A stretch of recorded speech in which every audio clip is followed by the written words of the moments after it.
کتنی دیر بعد کھانسنے کی آواز پر اس نے پہلے آنکھیں کھول کر سمجھنے کی کوشش کی، پھر گھٹنوں سے پیشانی اٹھائی تو سامنے عزام پانی میں شرابور کھڑے تھے، اور کیونکہ اس کا پورا وجود چادر میں لپٹا تھا اس لیے عزام کو سمجھ میں نہیں آ رہا تھا کہ کون ہے۔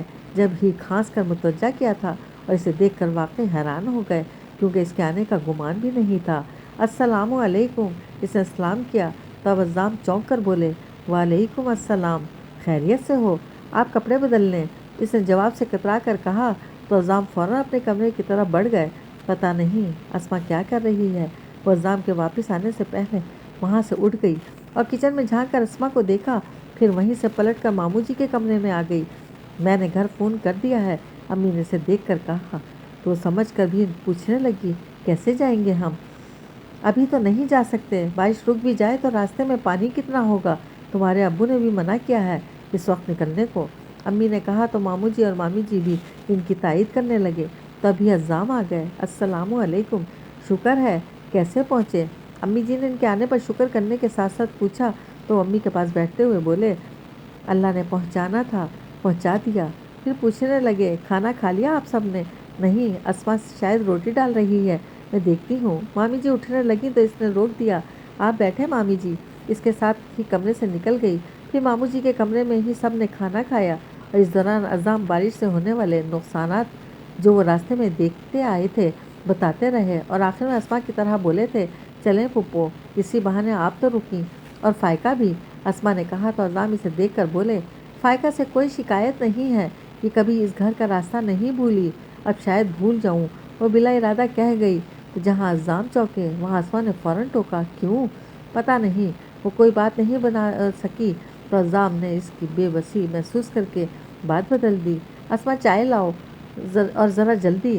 اسما دسترخوان سمیٹ کر چلی گئی تو وہ امی سے کہہ کر اسما کے کمرے میں آ گئی، کیونکہ سب کے درمیان بار بار پہلو بدلنا اچھا نہیں لگ رہا تھا۔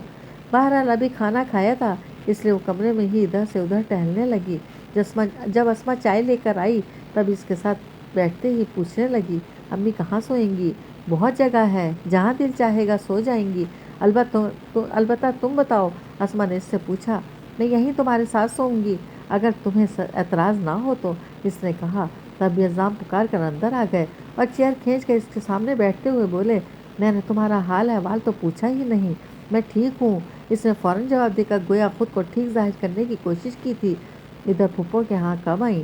کل، اور کل ہی مجھے ماموں جی کے ہارٹ اٹیک کا پتہ چلا، لیکن میں اس وقت نہیں آ سکی کیونکہ وہ جانے کس خوف کے تحت روانی سے بولتے ہوئے ان پر نظر پڑی تو سٹپٹا کر خاموش ہو گئی۔ تمہاری ساس ٹھیک ہیں؟ عزام نے غالباً بات کرتے رہنے کی غرض سے پوچھا۔ جی۔ آفس جا رہی ہیں؟ جی۔ اچھی بات ہے، انسان کو ہمت نہیں ہارنی چاہیے، اور پھر خدائی فیصلے پر تو کسی کا اختیار نہیں۔ عزام نے جس انداز سے بات شروع کی اس سے اسما سمجھ گئی کہ وہ اس کے اندر ہمت حوصلہ پیدا کرنے کے لیے طویل لیکچر دیں گے، اس لیے عشاء کی نماز کا کہہ کر اٹھ کر چلی گئی تو انہیں اٹھانے کی غرض سے بولی تھی، آپ نماز نہیں پڑھیں گے؟ تم کیوں نہیں پڑھتی؟ انہوں نے نرمی سے ٹوکا، پھر کہنے لگے، اللہ کی طرف سے نماز انمول تحفہ ہے، اسے اپنی زندگی میں اس قدر اہم کر لو جس قدر کھانا پینا، ہم پر خواہ کتنی قیامت ٹوٹ پڑیں، ہمارا کھانا پینا نہیں چھوٹتا، پھر نماز کیوں چھوڑیں؟ نماز میں دل لگاؤ، سکون ملے گا اور اللہ کی مصلحتیں بھی سمجھ میں آنے لگیں گی، سن رہی ہو نا؟ جی۔ اس نے چونک کر جی کہا تو پوچھنے لگے، کیا سوچتی رہتی ہو؟ کوئی مسئلہ ہے تو بتاؤ، یہ سارے ستم تنہا اپنی ذات پر سہنے کا تہیہ کر چکی ہو؟ جو سہنا تھا سہ لیا، اب تو کوئی ایسی بات نہیں، وہ سر جھکا کر اپنے ناخن دیکھتے ہوئے بولی، اللہ کرے ایسا ہی ہو۔ انہوں نے گہری سانس کھینچی، پھر پوچھنے لگے، پھپھو کے پاس کیسے آئیں؟ اپنی مرضی سے یا میں بھی چاہتی تھی، کیونکہ ماما صبح سے آفس چلی جاتی ہیں اور میں سارا دن اکیلی، بس اسی لیے آ گئی، کیا نہیں آنا چاہیے تھا؟ اس نے الجھ کر پوچھا۔ نہیں، اچھا کیا آ گئی، انسانوں میں رہو گی تو زندگی کا احساس ملے گا، تنہائی تو اچھوں کو پاگل کر دیتی ہے، میں مانتا ہوں تم پر پہاڑ ٹوٹا ہے، لیکن یہ بھی تو ہے کہ اللہ کسی انسان کو اس کی برداشت سے زیادہ نہیں آزماتا، تم اپنی ہمت اور حوصلے بلند رکھو کیونکہ تمہیں ابھی بہت جینا ہے، سمجھ رہی ہو نا؟ ہاں، جب تک زندگی ہے تب تک جیوں گی، اس سے پہلے پتہ نہیں میرے نصیب میں اور کیا لکھا ہے۔ کتنے دکھ، کتنی آزمائشیں، وہ مایوسی میں گر کر بول رہی تھی، دکھ اور آزمائشیں ہی کیوں، سکھ اور خوشیاں بھی تو ہو سکتی ہیں۔ عزام نے ٹوک کر کہا، تو گہری سانس سینے میں دبا کر گویا ہوئی، میں اپنی زندگی کی سب سے بڑی خوشی اور سب سے بڑا دکھ جھیل چکی ہوں۔ اس کے بعد تو سارے دکھ سکھ بے معنی رہ گئے ہیں۔ اب تو یوں لگتا ہے جیسے زندگی بس گزرتی چلی جائے گی، یا ہو سکتا ہے کہیں میں تھک کر بیٹھ جاؤں یا کھو جاؤں۔ پھر اچانک انہیں دیکھ کر پوچھنے لگی، ایک بات بتائیں عزام بھائی، اگر میں کہیں کھو جاؤں تو آپ مجھے ڈھونڈیں گے نا؟ عزام مشکل میں پڑ گئے تھے، سمجھ میں نہیں آیا کیا جواب دیں، تو اس سے پوچھنے لگے، تم کیا چاہتی ہو؟ نہیں، آپ مجھے ڈھونڈنے کا کبھی سوچیے گا بھی نہیں۔ اس نے جتنے آرام سے کہا، عزام اس قدر حیران ہوئے، کیا ایسا ممکن ہے؟ کیوں نہیں؟ بے وقوف لڑکی، جب میں کھو گیا تھا تب تم کیوں پریشان تھیں اور یہ دعا کیوں کرتی تھیں کہ تمہارے پاس ایک پری آ جائے جو مجھے ڈھونڈ لائے؟ میں تمہاری طرح پری کا انتظار نہیں کروں گا، خود نکل کھڑا ہوں گا۔ عزام کے لہجے کی گمبھیرتا نے اسے گم سم کر دیا تھا۔